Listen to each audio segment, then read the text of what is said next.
Saudara, do not despise the small beginnings. Amin. Kita percaya bahwa Tuhanlah yang memberikan pertumbuhan. Hari ini ku bersyukur merasakan kasih setiamu.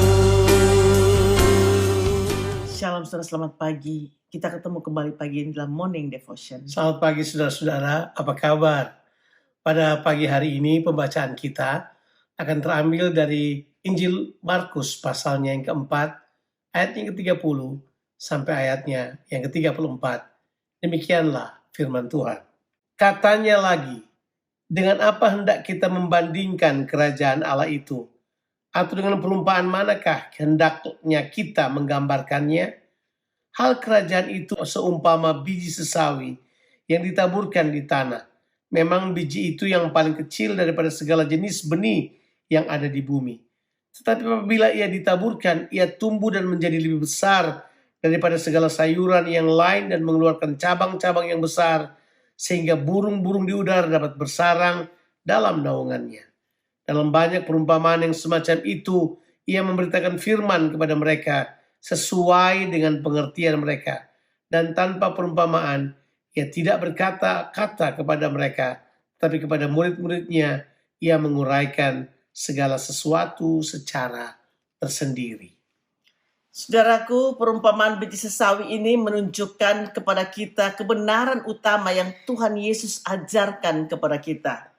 Bagaimana kerajaan Allah akan berkembang dari awal yang sangat kecil menjadi sesuatu yang sangat besar di luar daripada apa yang dibayangkan oleh manusia.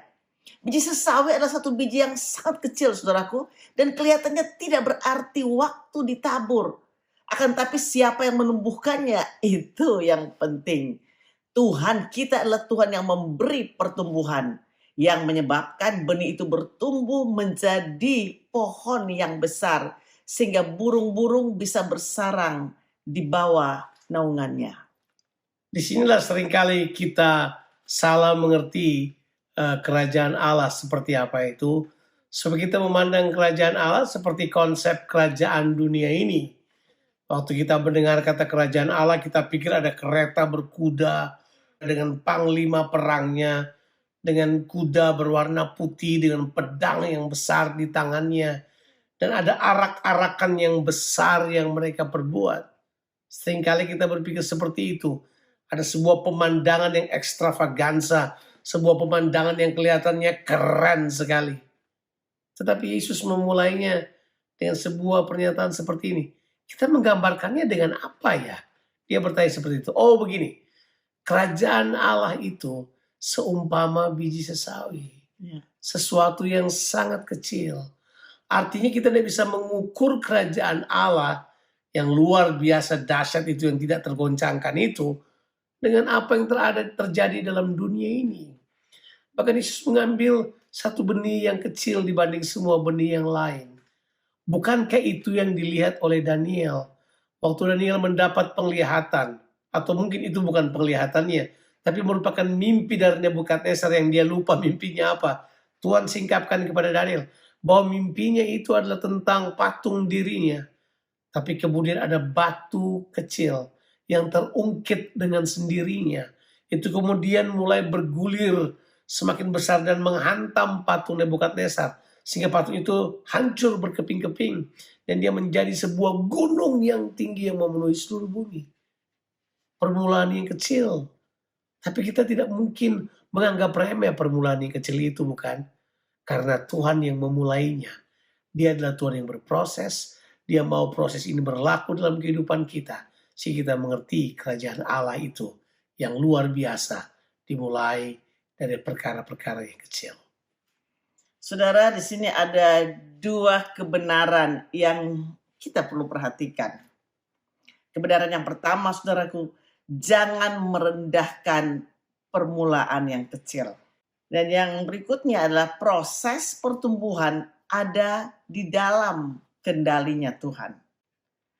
Artinya menunjukkan kepada kita sekalipun kita adalah orang-orang yang tidak berpengaruh pada dunia ini. perubahan yang Tuhan kerjakan dalam kehidupan kita ini menjadikan kita menjadi pribadi yang menjadi dampak di dalam kehidupan kita. Bukankah itu yang dikatakan Rasul Paulus? Waktu Paulus berkata, bukankah kita waktu kita menjadi percaya kita adalah orang-orang yang sederhana? Tidak ada yang hebat dari kita. Kita bukan orang yang berpendidikan tinggi. Kita adalah orang-orang yang sederhana. Tapi Tuhan telah memakai yang kecil dari dunia ini untuk mempermalukan yang besar di dunia ini. Dia mengambil orang yang bodoh bagi dunia ini untuk mempermalukan hikmat, kepandaian orang pintar di dunia ini. Mengapa Tuhan melakukan hal tersebut? Sebab memang benar. Seringkali kerajaan Allah itu seperti kerajaan yang sungsang. Itu disebut sebagai kerajaan yang terbalik. Tidak seperti anggapan orang. Beda paradigma, beda cara berpikir. Tapi Tuhan selalu memulai dari yang kecil. Berproses sampai menjadi besar. Untuk menyatakan bahwa Tuhanlah yang melakukan semuanya. Dan bukan manusia.